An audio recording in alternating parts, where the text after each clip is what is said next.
everyone, and welcome to Two and a Highchair for Smoking, or Two and Slightly Unshaven for Smoking. It's just about New Year's. I think it's December 31st as I record this. Let's get back to Chapter 1. So I'm working in the dish pit. It's harvest time. I turned in the direction of the voice. It was Mark. He was still in high school, like me, but he worked in the kitchen, a head up on the totem pole. Mark had an odd sense of humor. I liked him. He held a canister of air freshener, the kind that we used in the bathrooms, in one hand. It was different from other brands. It didn't have a sweet, candy-like scent like most of them, and it didn't smell like flowers either, or anything else that might cover up the smell left by someone too ill-mannered to flush the toilet.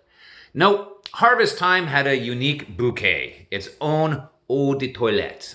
The canister depicted a lush, pastoral landscape of rolling hills dotted with farmhouses and a cow or two. Remember to leave the door open when you're done. Our changing room was a tiny claustrophobic area, somehow fitting a dozen narrow stacked lockers, a small waste basin, and a toilet stall of unbelievably cramped proportions.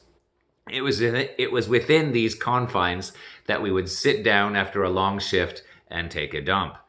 One day, Mark noticed that the air fresheners were stored in one of the lockers, so he did the right thing.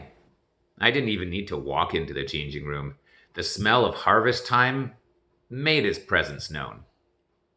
You'll never complain about the changing room smelling like crap again, and you'll never worry about stinking it up for someone else. Mark was proud of his discovery. He was right, of course. The pocket-sized changing rooms had no ventilation. There was nowhere for the smell to go. Harvest Time covered up the stink like a balaclava on a terrorist.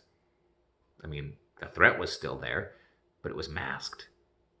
Perhaps that's not the best analogy. Regardless, Mark had a right to be proud. It was an improvement.